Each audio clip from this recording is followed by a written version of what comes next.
Hello everyone, welcome to the session where I discuss breakout stocks for the next week. ये session में मैं momentum stocks pick करता हूँ जो week के लिए अच्छे होते हैं, जो स्विंग ट्रेड्स के लिए अच्छे होते हैं। मैं कभी इंट्राडे नॉर्मली सजेस्ट नहीं करता हूँ, मैं स्विंग ट्रेड्स ही सजेस्ट करता हूँ। जो भी स्टॉक मैं सजेस्ट करता हूँ, मैं चाहता हूँ कि आप अपने फाइनेंशियल एडवाइजर से एक बार सलाह लें और उसके बाद उसमें इन्वेस्ट करें। तो ये वीक के स्टॉक्स क्या है, निफ्टी का व्यू क्या है, बैंक निफ्टी का व्यू क्या है, ये सब लोग देखेंगे और फिर स्टॉक्स को जाएंगे। So let's dive in. पहले हम लोग देखेंगे कि निफ्टी का व्यू क्या है। ओके, निफ्टी का व्यू कैसा है वो हम लोग देखेंगे। अभी आप देख सकते हो यहाँ पे निफ्टी ने एक हायर लो बनाया था, उसके पहले ये हायर लो था और ये हायर हाई था, ये हायर हाई था। उसके बाद निफ्टी नीचे आया, निफ्टी ने अभी ऐसा लग रहा है कि ये हायर लो है। दूसरा चीज, Nifty almost you pattern form करके ऐसा लग रहा है कि नेक्स्ट जो हाई है वो हाई तोड़ने की कोशिश कर रहा है। अभी यहाँ पे अगर आप देखोगे तो लास्ट कुछ हफ्तों से कैंडल्स जो है वो डोजी टाइप कैंडल्स है, पर जो लास्ट वीक या फ्राइडे का जो क्लोजिंग था वो कैंडल आप देख सकते हो तो बहुत बुलिश कैंडल दिख रहा है। उसका closing almost at the top है, यानी इसमें बुलिशनेस बहुत ज्यादा है। हम लोग डेली टाइम फ्रेम में भी इसको एनालाइज करते हैं। Let's go to daily time frame. Daily time frame में मैंने लास्ट वीक कहा था, ओके, मैंने ये ट्रेंड लाइन मार्क की थी, मैंने ऐसी ट्रेंड लाइन मार्क की थी और मैंने कहा, मुझे ऐसा लग रहा था ओके कि मार्केट ऐसा नीचे के लास्ट संडे जब भी हम लोग ने वीडियो किया था तभी हम लोग ये रेड कैंडल पे थे। मुझे ऐसा लगा था कि ये मार्केट रीटेस्ट करने को आया है 50 में और वो ऊपर जाने की कोशिश कर रहा है। अभी आप देख सकते हो कि ये जो कैंडल है, ये जो रेजिस्टेंस लाइन है, ये रेजिस्टेंस लाइन को यहाँ पे उसने रेजिस्ट किया, थोड़ा सा नीचे आया और फिर उसने एक ब्रेकआउट दिया है। ब्रेकआउट दिया, बहुत जबरदस्त ब्रेकआउट है। ये जो लास्ट ब्रेकआउट है वो बहुत जबरदस्त ब्रेकआउट दिख रहा है। क्यों? क्योंकि मार्केट थोड़ा सा ऊपर गया, शैलो मतलब जो रिट्रेस हुआ वो बहुत छोटा हुआ और उसके बाद वो ऊपर गया। दूसरी चीज मैं यहाँ पे बताना चाहता हूं कि अगर आप लास्ट तीन कैंडल देखोगे, लास्ट तीन कैंडल देखोगे, ये तीन जो कैंडल्स है उसमें बेरिशनेस या थोड़ा सा नेगेटिव ट्रेंड दिख रहा था, पर लास्ट कैंडल जो है उसने गैप अप ओपन किया है। इसको बोलते हैं बुल सैश या प्रो गैप भी बोलते हैं। मतलब क्या, ये ट्रेंड जब भी बेरिश है या नीचे का ट्रेंड है और उसके बाद जब भी ऊपर कैंडल क्लो ओपन होता है और इतना बड़ा कैंडल करता है तो उसका ये डिनोट करता है कि बहुत जबरदस्त बुलिशनेस है मार्केट में। आप देख सकते हो कि ये ट्रेंड लाइन भी ब्रेक किया है with huge green candle which shows market में तेजी आने की संभावना है। अगर मार्केट में किसी को बाय करना है तो वो बाय कर सकता है। उसका रेजिस्टेंस नेक्स्ट ये है और नेक्स्ट रेजिस्टेंस 15431 है। मुझे ऐसा लगता है ये कैंडल इतना जबरदस्त बना है कि मुझे लगता है कि नया ऑल टाइम हाई आने की संभावना है। अगर किसी को बाय करना है तो लो, ये रेड कैंडल का लो है, लास्ट स्विंग लो है, उसका स्टॉप लॉस लेके बाय कर सकता है। नेक्स्ट हम लोग देखते हैं बैंक निफ्टी। मैंने लास्ट वीक कहा था कि अगर निफ्टी को ऊपर जाना है तो बैंक निफ्टी भी परफॉर्म करना चाहिए। आप देख सकते हो कि बैंक निफ्टी ने एक ग्रीन बड़ा कैंडल बनाया और दूसरा अभी कैंडल बनाया है। ये दो कैंडल्स बहुत जबरदस्त है। मुझे ऐसा लगता है कि निफ्टी से ज्यादा बैंक निफ्टी जबरदस्त परफॉर्म करेगा, क्योंकि बहुत दिन से बैंक निफ्टी लगाड़ है और निफ्टी ने परफॉर्म किया हुआ है। दूसरा चीज, अगर मैं ट्रेंड लाइन ड्रॉ करूं तो आप देख सकते हो ये एक परफेक्ट रीटेस्ट है। यानी क्या, उसने ब्रेकआउट दिया, रीटेस्ट करने को आया और एक बड़ा कैंडल किया है which is bullish as well as retest भी हुआ है, विच शोज कि मार्केट में तेजी है। दूसरा और कंफर्मेशन के लिए आप देख सकते हो कि उसने ये रेजिस्टेंस भी तोड़ा है। यानी दो तीन चीजें हम लोग को कंफर्मेशन दे रही है कि बैंक निफ्टी ज्यादा बुलिश है एज कंपेयर टू निफ्टी। मैं लास्ट टाइम भी मैंने बोला था कि if Nifty has to perform, bank Nifty has to pick up, और अभी मुझे लग रहा है कि बैंक निफ्टी ऊपर जा सकता है। मैंने कल पीएसयू बैंक का जो इंडेक्स है वो मैं एनालाइज कर रहा था और मुझे ऐसा लगा है कि बैंक निफ्टी में अभी निफ्टी पीएसयू स्टॉक्स ज्यादा परफॉर्म करेंगे। ये एक पीएसयू बैंक्स का इंडेक्स है जो बहुत सालों से मतलब अंडर परफॉर्म कर रहा है। ओके, वो ये एक उसका हाई था ऑलमोस्ट 2017 जुलाई में, फिर वो नीचे ही आ रहा है। यू कैन सी ट्रेंड उसका नीचे है। इसके बाद मतलब 2000 जुलाई में उसने एक लो बनाया, फिर वो continuously higher high higher low बना रहा है।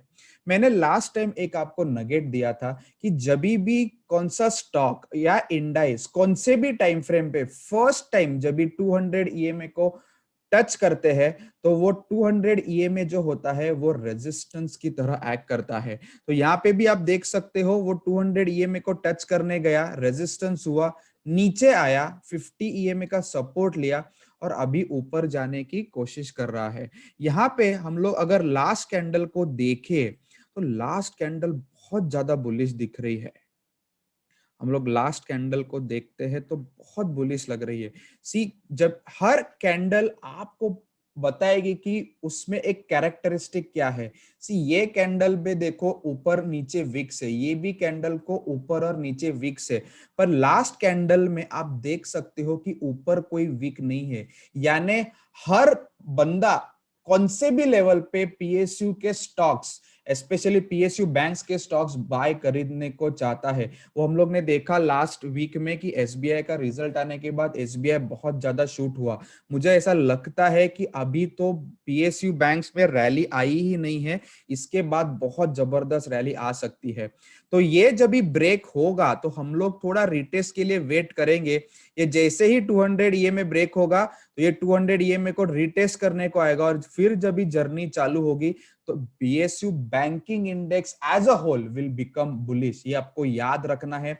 जिन जिन लोग म्यूचुअल फंड्स में काम करते हैं, आप बैंक पीएसयू बैंक्स का जो ईटीएफ है या म्यूचुअल फंड है, आप खरीद के एक दो साल 3 साल के लिए रख सकते हो, बहुत जबरदस्त रिटर्न मिल सकता है। हम लोग अभी स्टॉक्स देखेंगे। पहला मैंने देखा है या मेरे रडार पे है एचडीएफसी बैंक। एचडीएफसी बैंक अगर मैं डेली टाइम फ्रेम में जाऊं, ओके, मैं डेली टाइम फ्रेम पे जाऊं तो डेली डेली टाइम फ्रेम पे उसने एक रेजिस्टेंस ब्रेकआउट किया है।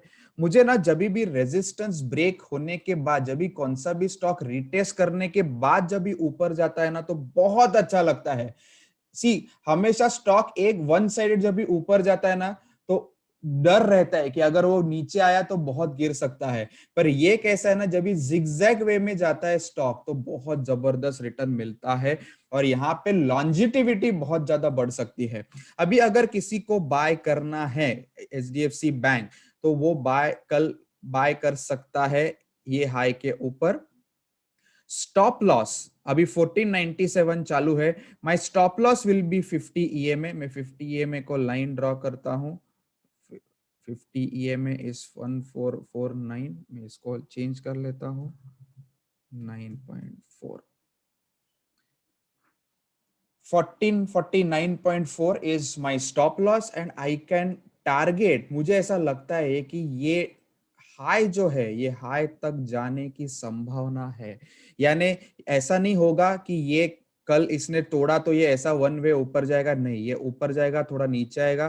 पर मुझे ऐसा लगता है कि एचडीएफसी हमेशा बैंक निफ्टी को अगर ऊपर जाना है तो उसमें जो वेटेज जो स्टॉक्स में है उनको ऊपर जाना कंपलसरी है। तो मुझे ऐसा लगता है जिस हिसाब का ये कैंडल फॉर्मेशन है, मुझे ऐसा लगता है एचडीएफसी बैंक आने वाले दिनों में बहुत जबरदस्त रिटर्न दे सकता है। Next on my list is ICICI bank. जब से मैंने पहला वीडियो बनाया है मैं हमेशा बोल रहा हूं कि ऑफ ऑल द बैंक्स मुझे आईसीआईसीआई बैंक सबसे ज्यादा पावरफुल लग रहा है क्योंकि it is always above 50 EMA. अभी इसने भी ये जो रेजिस्टेंस लाइन है वो तोड़ा, वो रिटेस्ट करने को आया और अभी फिर से ऊपर जा रहा है। मुझे ना रिटेस्ट वाले बहुत जबरदस्त लगते हैं क्योंकि वो रिटर्न्स बहुत अच्छे देते हैं और वो सस्टेनेबल रिटर्न्स होते हैं। अभी हम लोग बाय कभी करेंगे जब भी इसका हाई टूटेगा तो हम लोग बाय करेंगे। हम लोग का target minimum will be 679 and my stop loss will be this swing low which is 616.65। I will buy at 642. I will target minimum 679.4. अभी आईसीआईसीआई में अगर मैं वीकली चार्ट देखूं तो बहुत जबरदस्त चार्ट है। सी ये उसका प्रीवियस हाई था।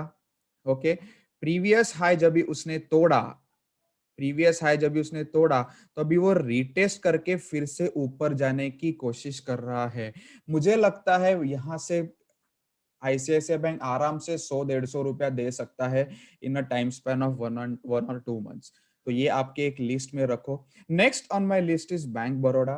बैंक बड़ौदा पीएसयू स्टॉक में फिर से बोल रहा हूँ बहुत जबरदस्त दिख रहा है। सी जब भी स्टॉक 200 ईएमए के नजदीक जाता है फर्स्ट टाइम तो वो रेजिस्टेंस आता है। ये भी पीएसयू बैंकिंग इंडेक्स की तरह रिटेस्ट हुआ और अभी ऊपर जाने की कोशिश कर रहा है। लास्ट कैंडल आप देख सकते हो बहुत ज्यादा पॉजिटिव है। मैं अगर इसको बाय करता हूं तो मैं बाय करूंगा इसके हाई के ऊपर जो 80.8 हाई है। मैं स्टॉप लॉस रखूंगा 67। मेरा फर्स्ट टारगेट रहेगा 95.5 जो कि 200 ईएमए है।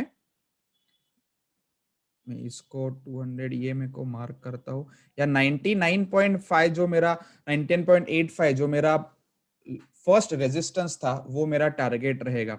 पर ये मैं इसमें एक कहना चाहता हूँ, सी आपने अगर देखा रहेगा तो स्टॉक ने 200 ईएमए को बहुत बार रेजिस्ट किया है। आप देख सकते हो 200 ईएमए को बहुत बार रेजिस्ट किया है। पर जब भी पहले रेजिस्ट कर रहा था तो it was forming lower high lower low, lower high lower low. तो डाउ थियरी के हिसाब से ये बेरिश था। फर्स्ट टाइम इसने हायर हाई फॉर्मेशन किया है, first time higher high formation किया है। मुझे लगता है ये stock can be a multi bagger stock from here on. ये कैसा जाएगा, ये फर्स्ट टाइम 200 ईएमए तोड़ेगा ना तो फिर से नीचे आएगा, but once it starts trading about 200 EMA, trust me इसका पूरा ट्रेंड चेंज हो जाएगा और ये बहुत ज्यादा रिटर्न्स दे सकता है आने वाले कुछ महीनों में। Next on my list is SBI. Boss ये कुछ कहर करने वाला है ऐसा मुझे लगता है आने वाले दिनों में। मैं आज एसबीआई को स्टडी कर रहा था और मुझे नॉर्मली पीएसयू बैंक्स में इतना इंटरेस्ट नहीं होता है, पर कई दिनों से कई महीनों से मुझे प्राइवेट बैंक से ज्यादा पीएसयू बैंक्स अच्छे दिख रहे हैं। मैं अगर इसका मंथली चार्ट देखो, मैं इसका अगर मंथली चार्ट देखूं तो आप देख सकते हो कि एसबीआई ऑलमोस्ट ये रेंज में 2009 से 2021 तक है। 2009 से 2021 तक है। फर्स्ट टाइम उसने यहाँ पे ब्रेकआउट दिया, सेम ब्रेकआउट देने के बाद रीटेस्ट किया और अभी ऊपर जाने की कोशिश कर रहा है। जब भी ऐसा, इसको मैंने लास्ट टाइम आपको बोला था कि ऐसे कंसोलिडेशन को क्या कहते हैं, इसको बोलते हैं डार्वास बॉक्स, इसको बोलते हैं डार्वास बॉक्स। और इसका जो पैटर्न टारगेट होता है, अभी पैटर्न टारगेट ये बुलिश बुकिश नॉलेज है, पर तो भी अगर हम लोग को प्राइस का एक रेंज निकालना है तो इसका टारगेट हो जाता है almost 220 points from the breakout point which is almost 585 rupees. तो किसी को अगर ये बाय करना है with a view to hold it for let's say 3-4 month 6 months, तो वो टारगेट कर सकता है, ये जो हाई है उसको टारगेट कर सकता है विच इज ऑलमोस्ट 585। अगर शॉर्ट टर्म प्लेयर्स है मेरे तरह जो स्विंग ट्रेडर्स में बिलीव, स्विंग में बिलीव करते हैं, उसको अगर बाय करना है तो हम लोग इसको बाय करेंगे once the high of this candle is taken out. मैं इसको अगर मुझे स्टॉप लॉस रखना है, अगर नहीं मुझे स्टॉप लॉस रखना ही है तो मैं 320 का रखूंगा। मैं थोड़ा सा स्टॉप लॉस छोटा करना चाहता हूं तो मैं और एक टाइम फ्रेम नीचे जाता हूं। डेली टाइम फ्रेम में we can keep 360 that is 250 EMA as a stop loss. मैं इसको चेंज करता हूं। इससे क्या हुआ ना, मेरा स्टॉप लॉस कम हो गया, तो मैं इसको स्टॉप लॉस कम करके 360.25 कर लेता हूं। तो मैं बाय कभी करूंगा, मैं बाय करूंगा 406.7 के अबव, और मेरा मैं मेरा स्टॉप लॉस रहेगा 360। मैं इसमें टारगेट नहीं रखूंगा क्योंकि मुझे मालूम है कि ये 585 जा सकता है। तो मैं इसमें क्या करूंगा, जैसे ऊपर जाएगा मैं मेरा स्टॉप लॉस है वो मैं ऊपर ऊपर करते जाऊंगा, उसको बोलते हैं ट्रेलिंग स्टॉप लॉस। क्यों? अगर मेरा टारगेट बड़ा है तो मुझे एटलीस्ट उसका 30-40% मुंह कैप्चर करना है। तो मैं जैसे ऊपर जाएगा तो ये जो स्टॉप लॉस है मैं इसको ऊपर करूंगा, जैसे उधर गया तो मैं स्टॉप लॉस ऊपर करूंगा। इससे क्या होगा कि अगर ड्रास्टिक कभी फॉल आया तो मेरा ट्रेलिंग स्टॉप लॉस होके मैं पोजीशन से बाहर हो जाऊंगा। Next on my list is TV 18 broadcast. TV 18 broadcast का अगर मैं वीकली चार्ट देखूं तो आप देख सकते हो कि इसने ये जो जोन है, ये जोन के यहाँ पे बहुत बार उसने यहाँ पे रेजिस्ट किया है। ये रेजिस्टेंस 3, 4, 5 और छठवीं बार उसने रेजिस्टेंस तोड़ा है। ओके, ये कैंडल में तोड़ा है रेजिस्टेंस, पर वो कैंडल आप देख सकते हो कि ऊपर की वीक बड़ी है, यानी बहुत बुलिश कैंडल नहीं है, पर उसने ब्रेकआउट दिया है। दूसरा चीज आप देख सकते हो कि लास्ट कुछ हफ्तों से वॉल्यूम बहुत है, मतलब जो बड़ी पब्लिक है जिसको मालूम है कुछ होने वाला है, उन्होंने ये जोन में बहुत ज्यादा एक्यूमुलेशन किया है। उनको मालूम है कि ये स्टॉक बहुत कुछ करने वाला है ये इन दिनों में। तो अभी अगर मुझे ये स्टॉक बाय करना है तो मैं बाय करूंगा, हाई जब भी जाएगा इसका 44.5, इस तभी मैं बाय करूंगा। My first target will be 58.75 and my stop loss, अभी मुझे स्टॉप लॉस रखना है तो मैं ये लो ऑफ द कैंडल का स्टॉप लॉस रखूंगा, दैट इज 36। अब ये स्विंग ट्रेडिंग का है, 14 रुपया टारगेट है और 8-9 रुपया स्टॉप लॉस है। Next on my list is Laopala. Laopala भी सेम, मेरे नॉर्मली मैं जब भी देखता हूँ स्टॉक्स निकलता हूँ तो मैं ऐसे देखता हूँ कि बहुत ज्यादा रेजिस्टेंस के बाद जब भी स्टॉक निकलता है तो बहुत बहुत तगड़ा रिटर्न्स देता है। और मेरा नॉर्मली एनालिसिस चालू होता है वो वीकली से ही चालू होता है। आप देख सकते हो वॉल्यूम्स बहुत ज्यादा बड़े हैं। आप देख सकते हो कि रेजिस्टेंस के आजू बाजू वॉल्यूम पिकअप हुए, मतलब जो बड़ा गेम कर रहा है ये मार्केट में, ये स्टॉक में, उसको मालूम है कि मूवमेंट बहुत जबरदस्त होने वाली है। रिटेल पब्लिक क्या करेगा, जब ये स्टॉक यहाँ पे जाएगा तभी बाय करेगा। जो बड़े प्लेयर्स होते हैं, जो एचएनआईज होते हैं, अल्ट्रा एचएनआईज होते हैं, वो यहाँ पे सी एक्यूमुलेट कर रहे हैं ताकि जब ये ऊपर जाएगा तो उनका तभी 20-30% प्रॉफिट हुआ रहता है। तो अगर मुझे ये स्टॉक बाय करना है तो मैं बाय करूंगा जब ये हाई टूटेगा, तो मैं बाय करूंगा, दैट इज एट 283। मेरा टारगेट रहेगा, my first target will be 332 and my second target will be 369। जैसे एक्यूमुलेशन जोन और जैसे वॉल्यूम लग रहा है, मुझे लगता है 369 इजीली अचीवेबल है। अभी अगर मुझे इसमें स्टॉप लॉस रखना है तो मैं एक टाइम फ्रेम नीचे जाता हूं और मैं स्टॉप लॉस देखता हूं। मैं स्टॉप लॉस रखूंगा 222.5 का। मैं इसको चेंज कर लेता हूँ, 222.5 करता हूँ और मैं टारगेट इसका करूंगा, मैं टारगेट निकाल लेता हूँ 369.5 को मैं टारगेट करूंगा। ये पोजिशनल स्विंग ट्रेड है तो मुझे ऐसा लगता है कि बहुत अच्छा रिटर्न्स ये दे सकता है। Next on my list is ICIL.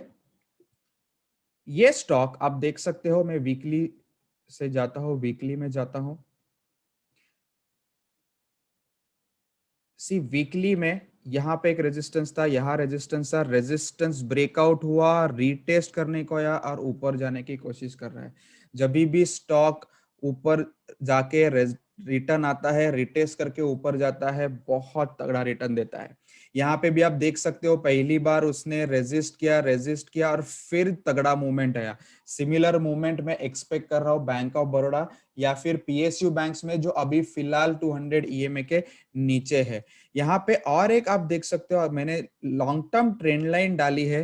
Trend line को भी आप देख सकते हो कि इसने रिटेस्ट, ये ट्रेंड लाइन का भी यहाँ पे एक ब्रेकआउट हुआ था, रिटेस्ट है और ऊपर जाने की कोशिश कर रहा है।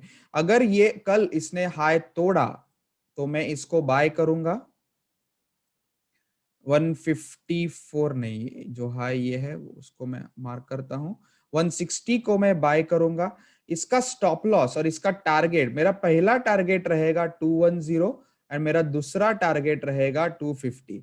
अगर मैं ये स्टॉक को देखूं तो ये स्टॉक जहां से चालू हुआ था वहां पे जाने की कोशिश कर रहा है, तो मुझे ऐसा लगता है 250 जो टारगेट है वो अचीवेबल है। रीटे एक ब्रेकआउट भी हुआ है, रिटेस्ट भी हुआ है और ऊपर जा रहा है, मतलब जो रिटेलर्स है ना वो अभी यहाँ पे थके रहेंगे और अभी मूव जो है बड़ा वो आने की संभावना है। ओके, यहाँ पे स्टॉप लॉस लगाना रहेगा, तो मैं एक टाइम फ्रेम नीचे जाता हूँ डेली टाइम फ्रेम में।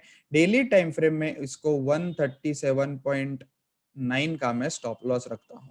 137.9 में इसको चेंज कर लेता हूँ मैंने इसका। Next on my list is Hind zinc. Hind zinc बहुत जबरदस्त है, जिसको एक साल के लिए कुछ लेना है तो ये स्टॉक मल्टी बैगर है। आप देख सकते हो कि ये जोन में ट्रेड कर रहा था ऑलमोस्ट 4 साल। पहली बार उसने ब्रेकआउट दिया है। मुझे ऐसा लगता है कि ये स्टॉक एक बड़ा मुंह देगा, 5-7 का, क्योंकि आप यहाँ पे देख सकते हो कि एक्यूमुलेशन और वॉल्यूम बहुत जबरदस्त है। सी यहाँ पे एक्यूमुलेशन हो गया है और अभी उसने ब्रेकआउट दिया है। अगर किसी को बाय करना है तो ही can by at this level 362। He can keep a stop loss of 311.5 और इसका टारगेट आता है बॉक्स का साइज जो है 141 पॉइंट्स, यानी 479 रुपीज। 479 ये उसका टारगेट आता है। Next on my list is ITD cement. Similar, मैं जब भी स्टॉक फाइंड आउट करता हूं तो मेरे मोर और लेस रूल सेम होते हैं। See first time taking a resistance, अभी नीचे और अभी ऊपर जाने की कोशिश कर रहा है। आप देख सकते हो कि it has closed about 200 EMA, यानी इसमें बुलिशनेस है। डेली टाइम फ्रेम में जाता हूं तो मुझे पता चलेगा कि ये स्टॉक बहुत बुलिश है, क्योंकि इसने जो कंसोलिडेशन जोन है वो ब्रेक किया है और अभी जो ये स्टॉक ऊपर गया था नीचे आया और फिर से ऊपर जाने की कोशिश कर रहा है।